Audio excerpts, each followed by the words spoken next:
Second quarter GDP data will be coming out on Thursday, and pretty much every serious economic analyst is predicting that we will be heading into a recession. Every serious economic analyst, with the exception of the economists who work for Joe Biden, according to the director of President Biden's National Economic Council, not only are we not in a recession, we don't even understand what a recession is. 2 quarters of negative growth in a row, that's a recession.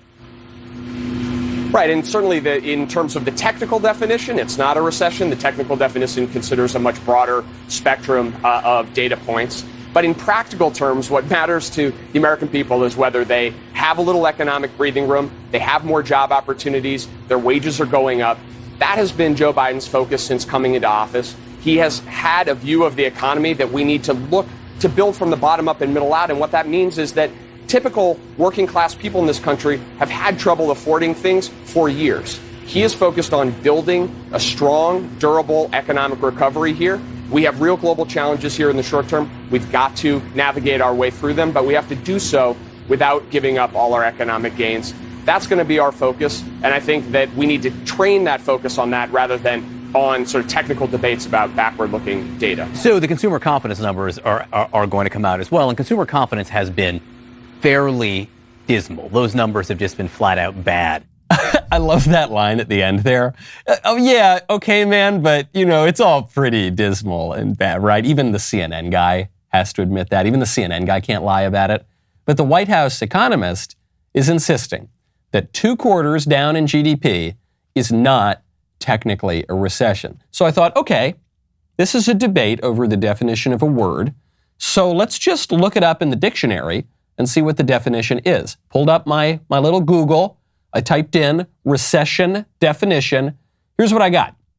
Top result, featured on Google from the Oxford Dictionaries, quote, recession, a period of temporary economic decline during which trade and industrial activity are reduced, generally identified by a fall in GDP in 2 successive quarters. That is literally the definition of a recession. The National Economic Council guy just straight up lied about what a recession is. Because if we don't call it a recession, we're not in a recession. We're just going to change all the words, and that's somehow going to change reality. That's the left-wing playbook. Even the White House press secretary, Karine Jean-Pierre, was not that shameless, was not that brazen. When Karine Jean-Pierre was asked about the recession, she just refused to answer. And what is exactly the White House's definition of a recession? Again, I'm not going to define it from here. I'm just going to leave it to the NBER, as we have stated, of how they define recession. You won't declare one until they have declared it one. I'm just saying that we're just not going to define it. We use the indicators that the NBER, the National Bureau of Economic Research, have used. We've mentioned that a few times.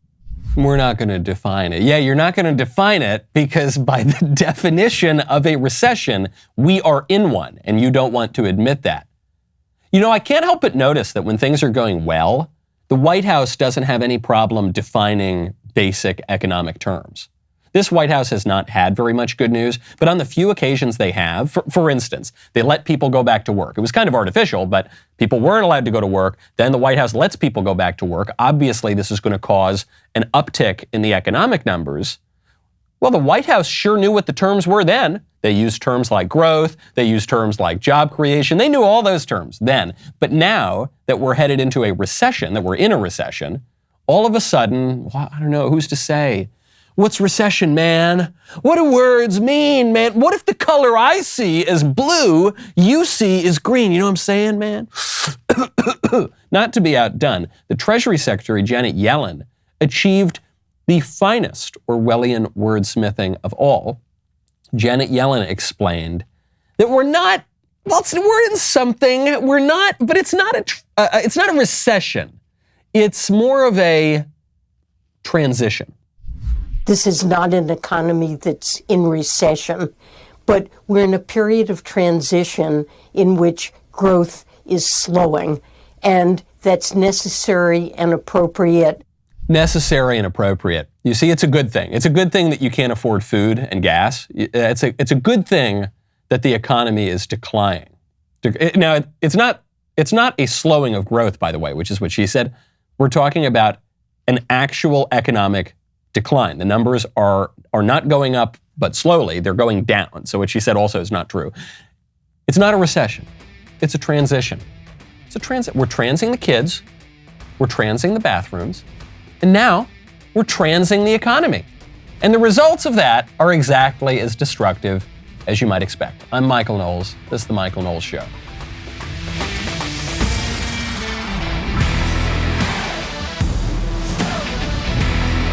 Welcome back to the show. My favorite comment yesterday is yet again from Cool Papa J Magic. This is amazing. I don't see the names of people. When I pick the comments, I just pick the comment.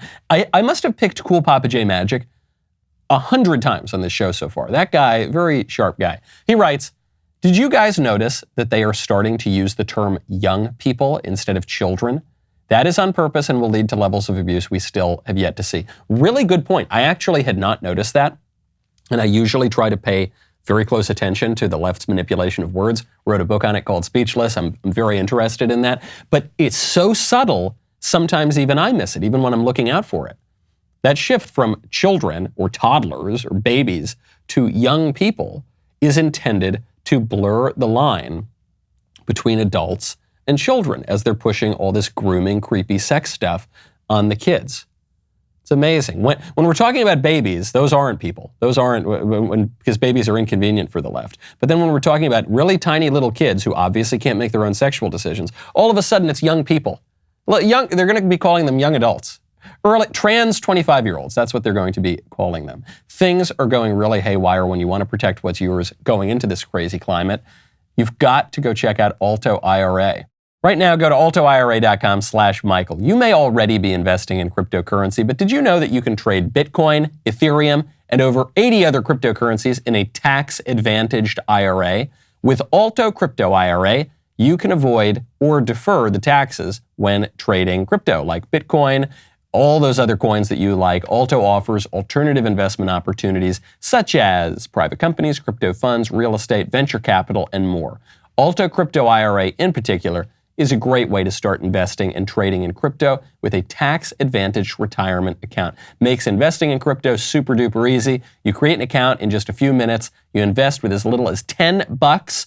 Even we can afford that, even in this economy. No setup charges. Through Alto's integration with Coinbase, you get secure trading 24/7. Alto offers industry-leading security, the advanced encryption standard for wallets and private keys, and alternative investment opportunities through some of the world's most recognized platforms and fund partners. Open an Alto Crypto IRA today with as little as $10. Go to altoira.com/Michael. That's ALTOIRA.com/Michael. Start investing in cryptocurrency today. altoira.com/Michael. Just transing the kids, transing the economy. We're transing everything. The Democrat premise here is what you say will entirely determine reality. And this is why all the transgender stuff actually matters here. The premise is, if you say that a recession is not a recession, then it's not a recession. The power of our speech is such that we can totally change reality. If you say that a baby is not a baby, it's not a baby.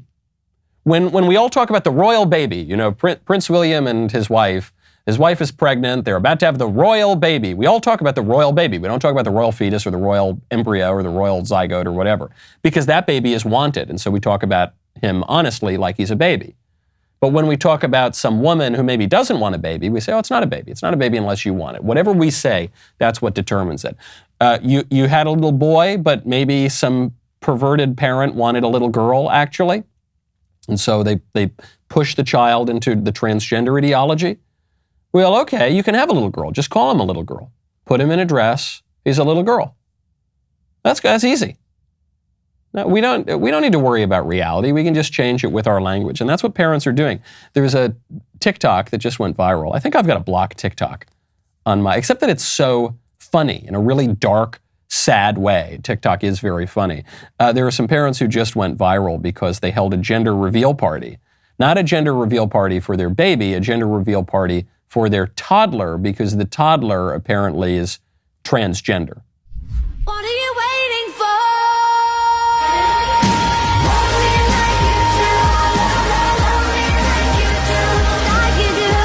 We practice acceptance is what they write, and they say it's a gender reveal, and they've got the little transgender flag, and then the poor little kid is excited because the parents are throwing all sorts of fun little glitter and things in the air, and so the kid is excited, not realizing these parents are sexually abusing the child.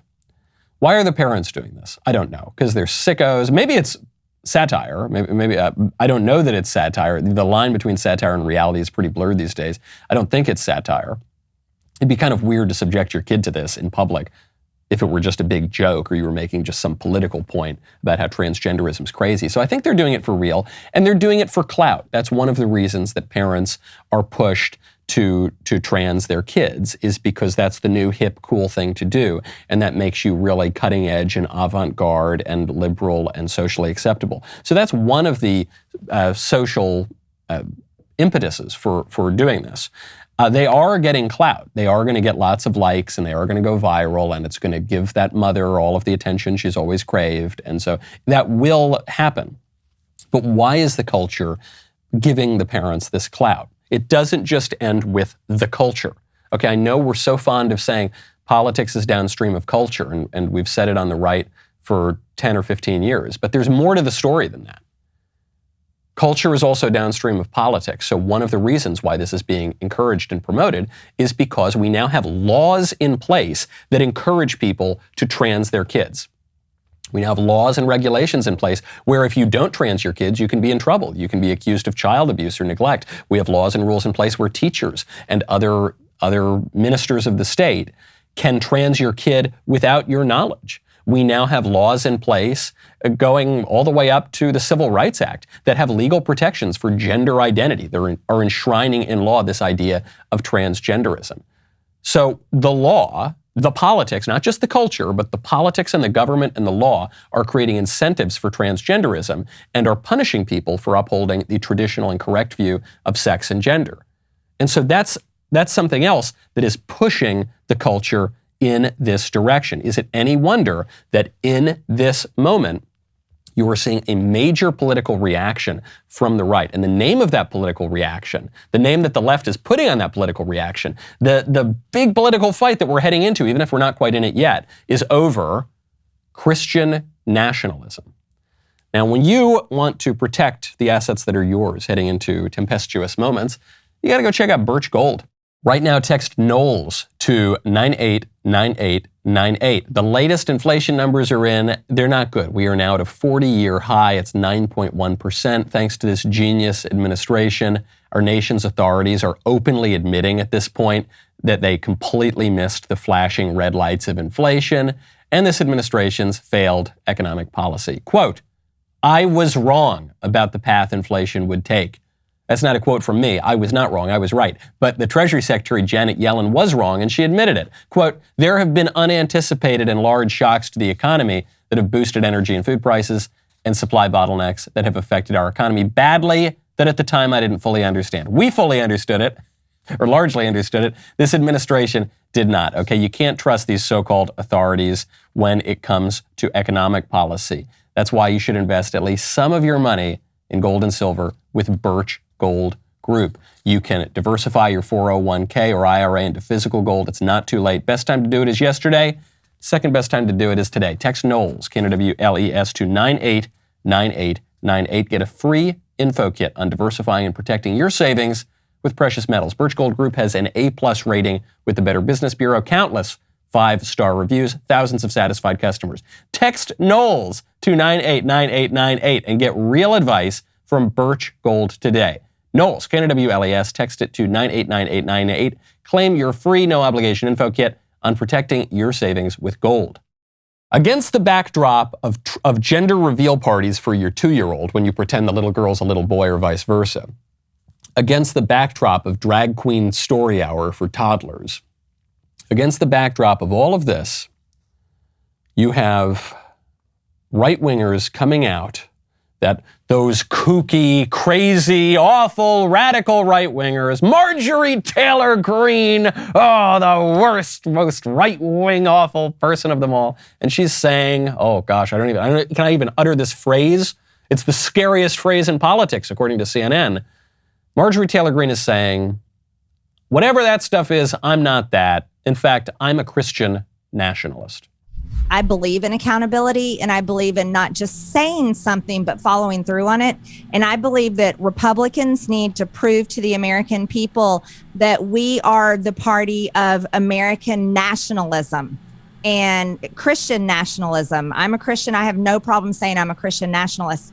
And I think that's an identity that we need to embrace, because those are the policies that serve every single American, regardless of how they vote. They could be a Democrat and a progressive, but Christian nationalist or American nationalist, America First policies still serve those people because they're the right policies for everyone.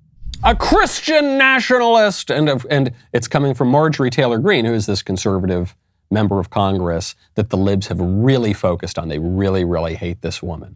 And then they make this into a scare term. Christian nationalism. CNN has a long article. Gosh, this article never ends. Called "An Imposter Christianity is Threatening American Democracy." I want to pause right there because they explain what they mean by Christian nationalism. But before we get to it, I love they use this phrase. It's an imposter Christianity. It's not the real Christianity. You ever notice the Libs do this? Whenever you say things that are really basic aspects of the Christian religion and a Christian culture, they'll say, you're not really a Christian. You're not a real Christian. Jesus, he was a hippie socialist. They always say Jesus was, too. If you believe in Christianity, you don't say Jesus was. You say Jesus is, because he rises from the dead and he lives in heaven and he's our king and our Savior lives. But they always say, Jesus, he was a radical left-wing, this, that, and the other. They name all these things because these people have never cracked open a Bible in their lives. And they say, and you're a terrible Christian. You're not a real, true, good Christian. And also Christianity is really stupid and dumb and you shouldn't believe it. You're a fake, imposter, hypocritical, artificial Christian. But also Christianity is really totally insane. Why would anybody believe that? They say both of these at the same time, out of both sides of their mouths. That's a minor digression. They say an imposter Christianity is threatening American democracy. This is Christian nationalism. What does the CNN article say Christian nationalism is? What's it all about? First part, erasing the line separating piety from politics is a key characteristic of white Christian nationalism. Okay, that part's true. You're right. White Christian national, what does that even mean? Christianity, there is neither Jew nor Greek nor slave nor free, but all are one in Christ Jesus. But okay, whatever. They don't know what they're talking. Obviously, they don't know what they're talking about. Let's get to that line. They say, erasing the line between piety and politics. They're saying it's making politics more explicitly religious. Yeah, that's true. That's true. But we're not the only ones doing that. Do you think that the left has a firm line between piety and politics? All the left ever does is virtue signal. The only difference is that what they call virtue is actually vice. You think that the left isn't pious? What are you talking about? You think the left doesn't have religious views that they foist on all of us? They're pretending that human beings can actually secretly be the opposite sex. They're making a metaphysical claim that the soul is totally different from the body. And they're forcing you to engage in a sacramental sort of ritual to transgender your little toddlers. You don't think that's pious? You don't think a pride parade is a kind of weirdo version of piety? Of course it is. It's a religious ritual. It's just not for Christianity or Islam or Judaism or anything that we would call a traditional religion. It's just for leftism. So, okay, yeah, you're right. Christian nationalists want to separate or want to bring together a little more piety and politics a little closer together. Sure, the Libs are already doing that. They've been doing it forever. Next line. One of the most popular beliefs among white Christian nationalists is that the U.S. was founded as a Christian nation. That's true. That is a popular belief because it's inarguably correct. Yeah. Have you ever heard of the Mayflower? Have you ever heard of the Pilgrims? Have you ever heard of the people who settled our country? What do you think would you call them Christian? I would call them so zealously Christian, so hyper-focused on their particular brand of Protestant Christianity that they fled England, another Protestant Christian country. They fled it because they thought they were too heathen. And then they were in the Netherlands, they were in Leiden, and then they fled there because they felt that was too sort of secular and fun. And then they came to America, to the hinterlands, where half of them died in the first winter, just so they could practice their extremely rigid form of Christianity. I think they were Christian. The vast majority, virtually everyone in America at the time of the founding, so fast forward now a century and a half, you're in 1776, virtually everybody in America at the time of the founding, including the founding fathers who were largely Christian. Some of them had sort of heterodox beliefs and some of them verged on deism, but they were overwhelmingly Christian. Those people believed in some version of Christianity. The only line that these people can ever point to when they say America's not a Christian nation is one line from the Treaty of Tripoli, which says America is not founded as a Christian nation. And they say John Adams said that. John Adams didn't say that. The Treaty of Tripoli is a diplomatic document to assuage Muslim pirates who were imprisoning and stealing and kidnapping American sailors. That's all it was about. If you look at John Adams's diaries, if you look at the founding documents of the United States, if you look at the writings of virtually all of the founding fathers, they describe America in overtly Christian terms. That's what John Adams says. He says the morality for America is the Christian morality. When at the Continental Congress, the early proto-Americans are invoking God and the blessings of God explicitly, what do you think that is? Who do you think they're talking to? You think they're talking to Allah? Do you think they're talking to Shiva? No, they're talking to a Christian God, a broadly Christian understanding of who God is. When George Washington issues a Thanksgiving proclamation, who's he giving thanks to? He's not giving thanks to some Libs social construction man. He's giving thanks to God. So that's incontestable that America is founded as a Christian nation. The third one, a belief in a warrior Christ, the idea that Christ calls on us to do things, that we have a role in the world, that the CNN says this is totally out of keeping with Christianity because they haven't read their Bible. But of course, what does Christ say? He says a great many things in the Gospels. One of them is, I come not to bring peace, but a sword.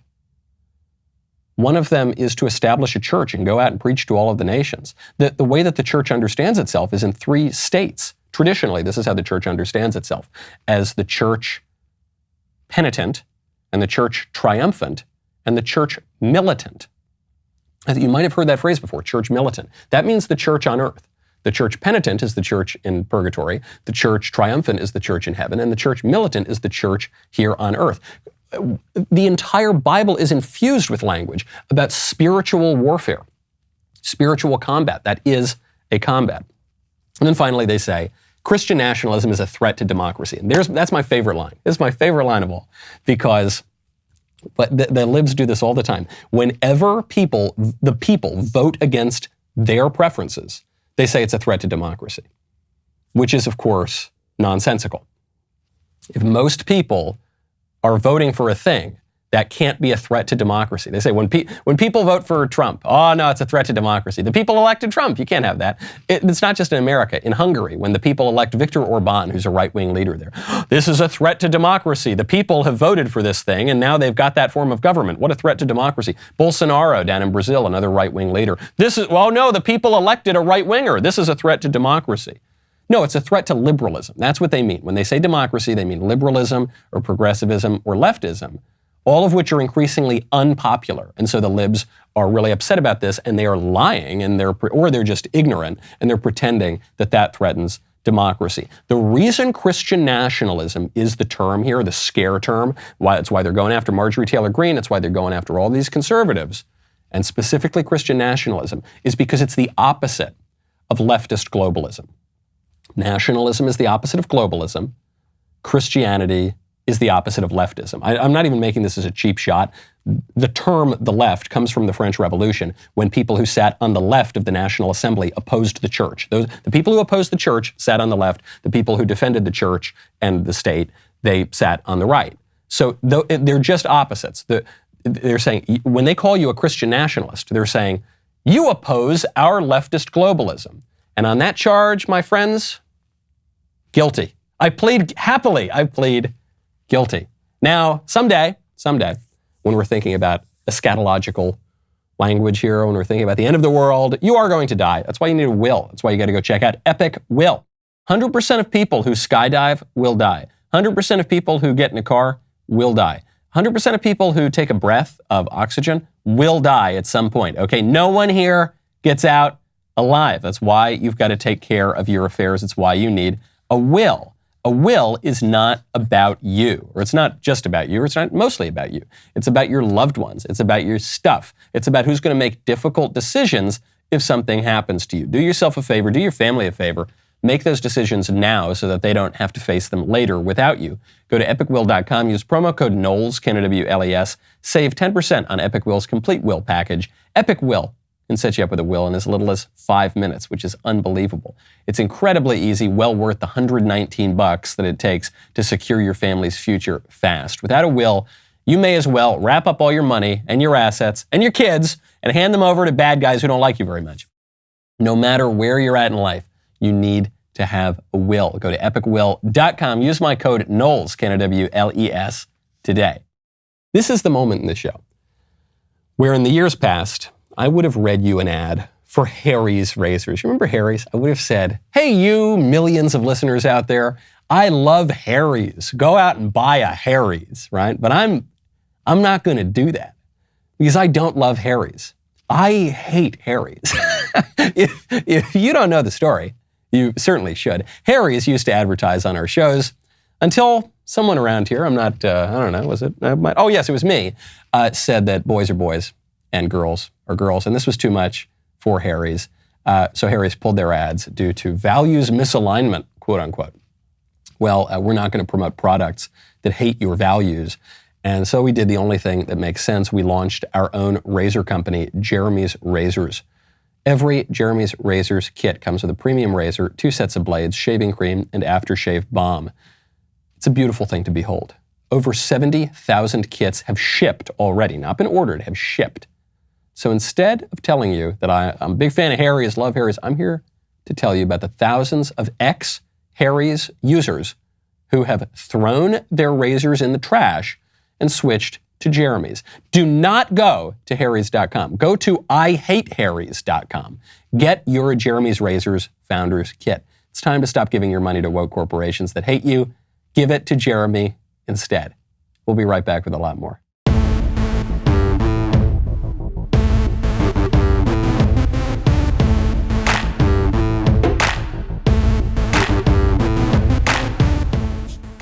Left-wing activists in Illinois are very upset that a public library is considering taking gay porn out of the young people section of the taxpayer-funded public library.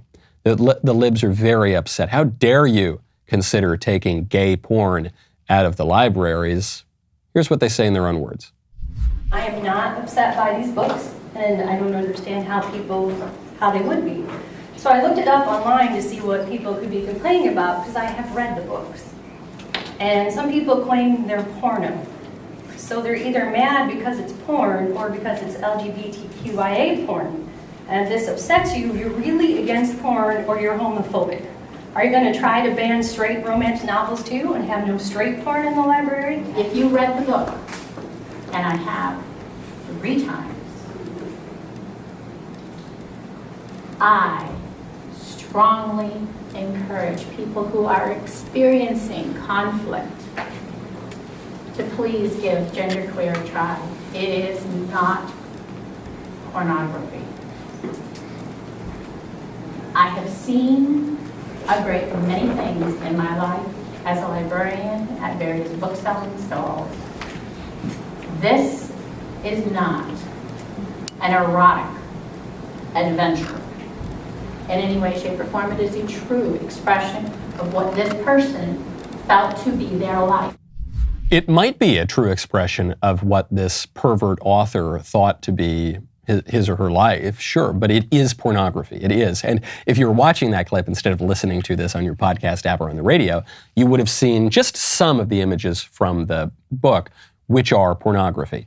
And they're not just pornography, they're gay pornography, and they're not just gay pornography, they're gay pornography aimed at children. And for all of those reasons, in increasing severity, increasing urgency, you've got to get this out of the library. There is no free speech protection for pornography. There never was in the United States. There actually still isn't, according to the law, but those laws have not been enforced in recent decades. But it's preposterous. There is no serious person who has ever argued for free speech and the free exchange of ideas. No serious person, philosopher, statesman has ever suggested that some work of philosophy has the same, some work of pornography has the same kind of protection as some work of philosophy. No one would seriously argue that. That was not reflected in our law. In fact, that still is not reflected in our law. It is a reminder, though, when you heard that woman say, she goes, "What? Oh my gosh, if you oppose this book, look, it's not pornography, it's totally not gay porn, but okay, let's just admit for a second that it is. That means that you're really against pornography or you're homophobic." Now, what it means, homophobia would be an irrational fear of homosexuals. And that's not what they're talking about. That's not what this woman is accusing anyone of. She's accusing people of having moral opprobrium, of feeling a kind of moral opprobrium for certain types of sex acts, which everyone feels. Everyone looks at least some kinds of sex acts and says those are wrong. At the very least, for instance, we would all say pedophilia is wrong. Well, actually, the libs these days, I'm not so sure. Some of the libs are trying to normalize pedophilia, and they're trying to change the term to be minor attracted person. Or bestiality. I think we should all be able to agree, virtually everyone should be able to agree, bestiality is wrong. It's a sex act, but we can look on it with moral opprobrium, and that's not a kind of phobia. Okay, and so traditionally, people have viewed a much broader range of sexual acts with moral opprobrium and said, no, you really shouldn't do those things. Not just same-sex acts, but polygamous sex acts, certain sex acts between a man and a woman. This is kind of Christianity, Islam, Judaism, some forms of paganism, traditional society 101 says, yeah, obviously sex is a very important thing in human life. It has a lot to do not just with our private lives, but with all of society, because the family, the marriage is the fundamental political unit. And so we're going to look at certain sexual acts with a kind of opprobrium. These people are saying, no, that's totally crazy. That's totally phobic and irrational. And why, even forget about the same-sex stuff for a second, why would you even be against porn? I don't know. Let me put the question back on you. Why has every society ever had some prohibitions on porn? Why is that? Were they all just crazy, including our own society right now? Why even presently, does every single society on earth have some kinds of prohibitions on at least some kinds of porn? They're all just nuts? They're all just closed-minded? No. Because we know that sex is a very powerful motivator, and we know that our lusts can be very, very powerful things, and they can be really dangerous to ourselves and to society, and we've got to rein it in. And especially if we want to have self-government, we want to control ourselves, we need to be able to tamp down those really, really base appetites and cultivate our higher rational will. That's why. And that's especially true for kids. Maybe older people can rein it in a little bit more. Maybe just like older people maybe can drink or even do some drugs. Again, I don't think we should legalize drugs. I don't think we should further legalize porn or anything like that.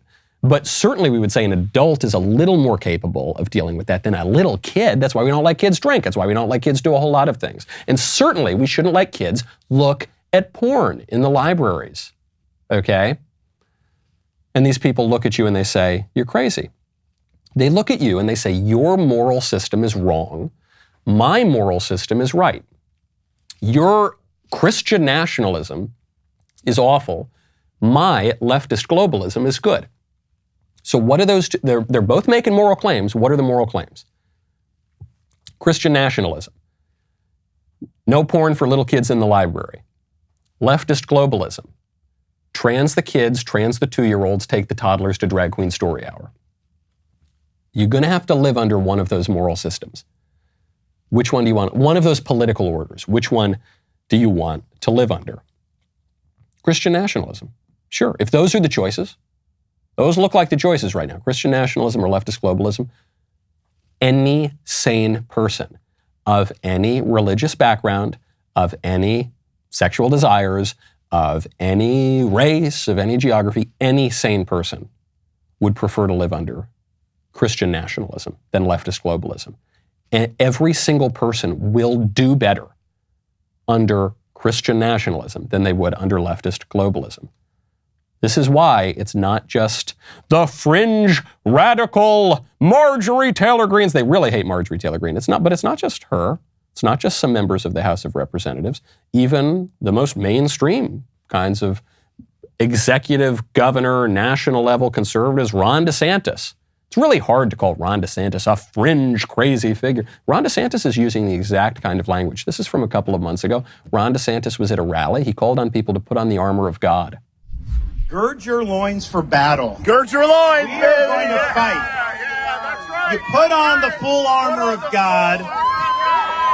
You take a stand against the left schemes. Yeah, you're going to face flaming arrows, but if you stand for truth, you and we will prevail. So this is just explicitly biblical language, Christian language, and it's totally right.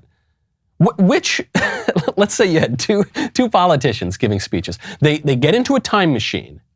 They go back to 1776, and they start talking. And one of the politicians is Ron DeSantis, and the other one is AOC, let's say.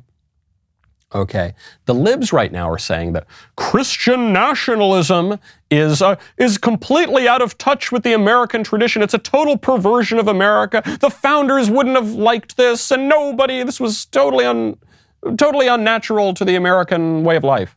Okay, so you got Ron DeSantis and AOC, and they both get in their time machine. They go back to 1776. Ron DeSantis gives that exact speech verbatim, and then AOC talks about how transgender rights are human rights, and we need abortion on demand without apology, and no human being is illegal, which is why we need to open up all the borders. Which do you think the crowd would prefer? Which do you think the crowd would say, this makes more sense? Oh yeah, I've heard this before. What Ron DeSantis said would sound like pretty much just anybody in their society, except his accent wouldn't be quite as silly and he wouldn't be wearing a powdered wig. But otherwise, that guy would fit in, okay, at the Constitutional Congress, the Continental Congress, rather, or the Constitutional Convention. Either one of them, he would fit in. They'd say, you look a little swarthy. You're a little on the Italian side, but that's okay. All right, you still vaguely fit in. AOC comes and she starts talking about transing the kids in abortion. They say, who the hell is this lady? What planet did you come from, lady? Obviously, this one is in the American tradition, no question about it. Now, speaking of men who want to be president, Donald Trump is laying out his plans for his second term. Donald Trump, I would say all the smart money right now is saying Donald Trump is going to run for president. So all this horse race jockeying that people are talking about, Ron DeSantis, Ted Cruz, Nikki Haley, Mike Pompeo, Mike Pence, they're all talking about these horse races. And I really like a lot of those people. I think Ron DeSantis is a phenomenal candidate. I think he's the best governor, certainly in the country right now, maybe the best governor in America in my lifetime. You know I love Senator Cruz. I do a show with him. I even like some of the other people, too, who could be running. But none of that really matters, actually, because if Trump runs, he almost certainly will win the primary because his numbers are so far up right now. They're up 40 points. And so you hear people complain. They say, no, but this candidate would be so much better. Or no, I don't like Trump. You know, there's even some people who hated Trump in 2016. I always kind of liked Trump. I had my reservations about him during the primaries in 2016. I voted for him in the general. I voted for him in 2020. I'm not saying he's perfect. There are some things he did that really drove me crazy. I hated that First Step Act. You know, so I don't like worship the guy as a demigod, but he was by far the most conservative president of my lifetime. And I like him. And I'm noticing now a lot of people who didn't like him in 2016, they're kind of turning on, maybe they liked him in 2020, maybe they didn't, but they kind of don't like him again now and they're pulling for other candidates. And I get it. It's all a fair debate. But guys, how about reality? If Trump says he's running, he is 99 out of 100 going to win the primary. So now the question is, if he is going to run, what is he going to do? What is his campaign going to be? And right now, what Trump is campaigning on is not just immigration. It's not build the wall. Wish he could have built more of the wall, but it's not just build the wall. It's not pro-life. He is the most pro-life president ever. He got Roe v. Wade overruled. It's not the economy. That's kind of a given. The issue that he is running on right now is firing 50,000 government bureaucrats in the deep state. Here are just some of the other things we must do with Republicans back in charge. We must pass critical reforms, making every executive branch employee fireable by the president. The deep state must and will be brought to heel. The deep state must and will be brought to heel. This is what the libs are freaking out over too. You can tell generally which Republican policies matter by which ones the libs are most freaked out over. And this one, they're really scared. They call this a coup.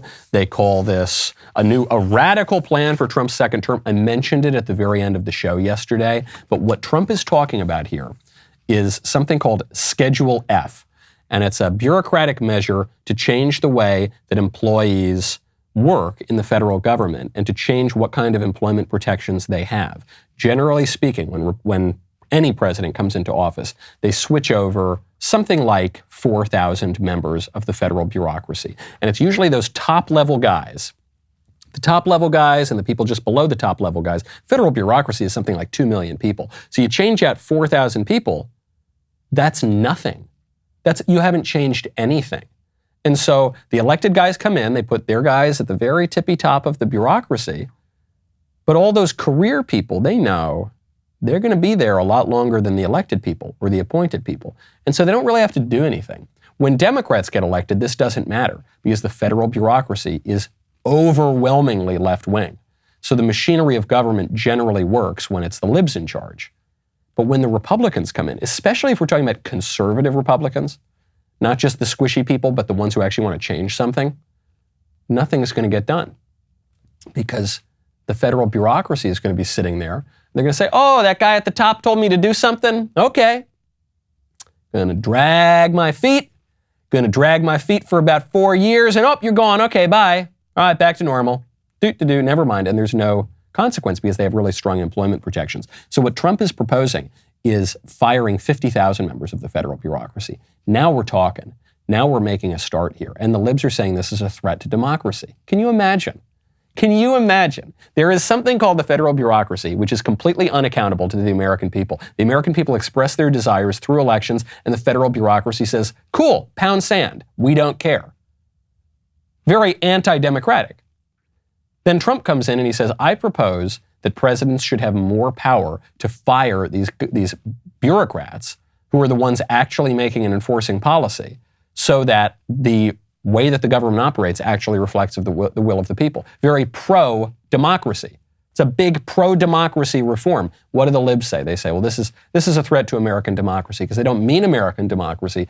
They mean liberalism, leftism, progressivism. They mean their agenda. Speaking of shrinking things, you all know how bad inflation is. You have seen the numbers. We're going to get more numbers on Tuesday, which is going to be very unfortunate. Not just, you're going to get economic numbers on Thursday to show that we're in a recession, even though the Biden administration refuses to admit it because they changed the definition of the words. Then you're going to get inflation numbers. You see inflation is up 9.1% year over year. This is a massive part of inflation. But I'm here to tell you, folks, things are even worse than that. Don't worry, I've got hope. Things can get a lot worse. They are getting a lot worse because while you've got the economic collapse, while you've got inflation making everything more expensive, you also have something called shrinkflation. And shrinkflation is really subtle, and shrinkflation actually hides the severity of inflation. Because while prices are going up, the products you're buying are getting smaller. This happened to me over the weekend. I was going to buy cheese, had a couple of friends over. We were making fondue. It's really fun. It's like we were right back in the 1970s. I was going to go out and buy the cheese to make the fondue, and I had to buy 24 ounces of cheese. So I'm buying different kinds of cheese, and I pick up a little block of cheese, and I see the block of cheese is 5.9 ounces of cheese. Why? What executive would make cheese 5.9 ounces per block? That is the most useless denomination of cheese, the amount of cheese. There is not a single recipe on earth that calls for 5.9 ounces of cheese. Might call for 6 ounces of cheese. More likely, 8 ounces of cheese. 5.9. Why did they do that? They're shrinking the amount of cheese so that you won't notice that even if the price goes up a little bit, you're not noticing it's actually going up a lot more per ounce of cheese. And it's happening everywhere, not just in my fondue. It's happening throughout the economy. Honey Bunches of Oats. Honey, I love honey. That's one of my favorite cereals. The box of Honey Bunches of Oats used to be 14.5 ounces. It is now 12 ounces. That sounds like, oh, who cares? What, it's 2 ounces, 2.5 ounces of Honey Bunches of Oats? How many oats can that be? Well, that's a reduction of 17%. The Daily Mail is reporting all of these numbers. So you're getting 17% fewer Honey Bunches of Oats, and you're paying either the same price or more likely you're paying a little bit more for it. So effectively, you're losing much more of your oats. Angel Soft toilet paper has just reduced its size from 425 sheets per roll to 320. You're not going to notice that. You're not counting the sheets per roll in your Angel Soft toilet tissue. But you are getting a significantly reduced product for the amount of money you're paying. Bounty paper towels have cut their rolls from 165 sheets to 147 sheets per roll. That happened late last year as we're heading into all of this.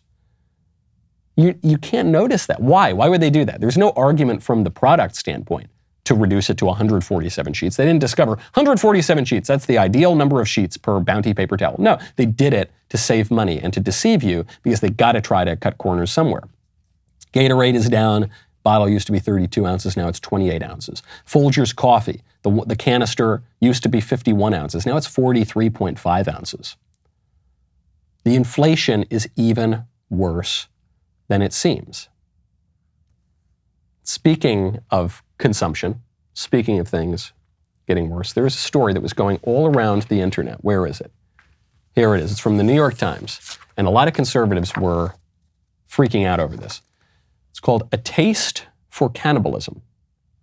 And it was a cultural review of a spate of recent stomach-churning books, TV shows, and films suggesting we've never looked so delicious to one another. And the New York Times article goes on and on about all of these stories of cannibalism. Now, a lot of conservatives looked at this and said, oh my gosh, this is crazy. First they try to make us eat bugs, now they try to make us eat each other. This is awful, this is terrible.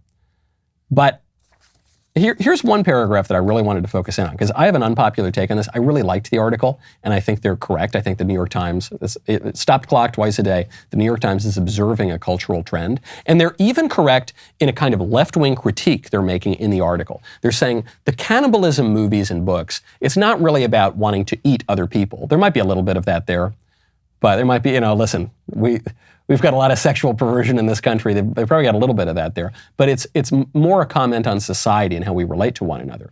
They say, more generally, Ms. Summers thinks that the recent spate of cannibalistic plots could also be commentaries on capitalism.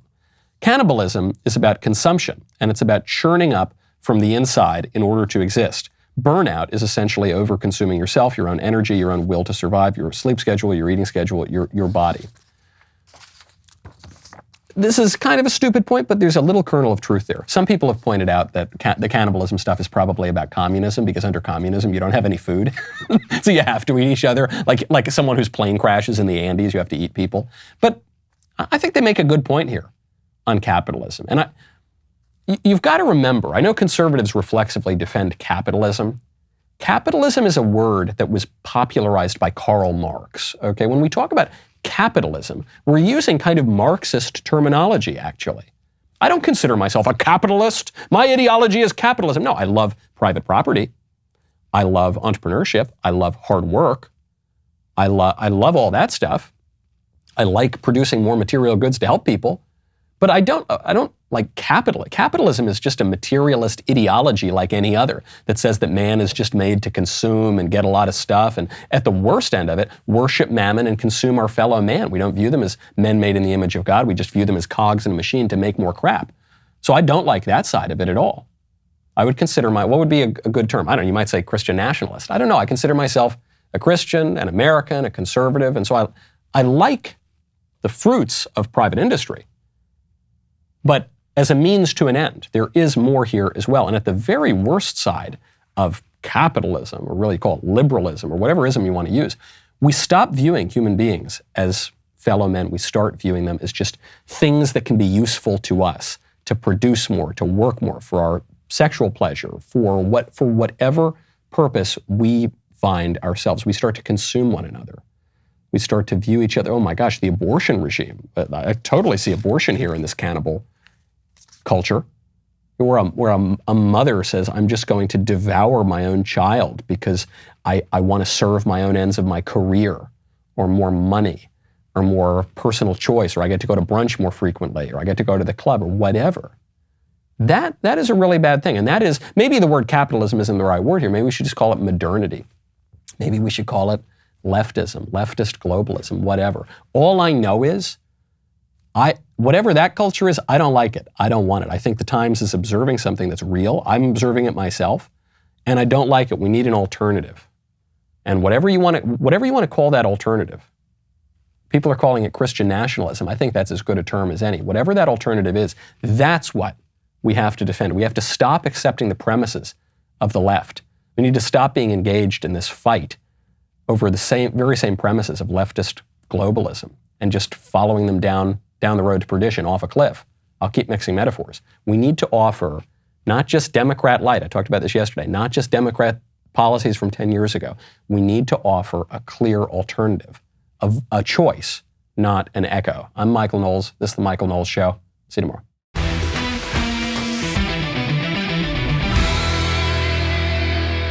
The Michael Knowles Show is produced by Ben Davies, executive producer Jeremy Boring, supervising producer Mathis Glover, production manager Pavel Vidovsky, editor and associate producer Danny D'Amico, associate producer Justine Turley, audio mixer Mike Coromina, and hair and makeup by Cherokee Hart.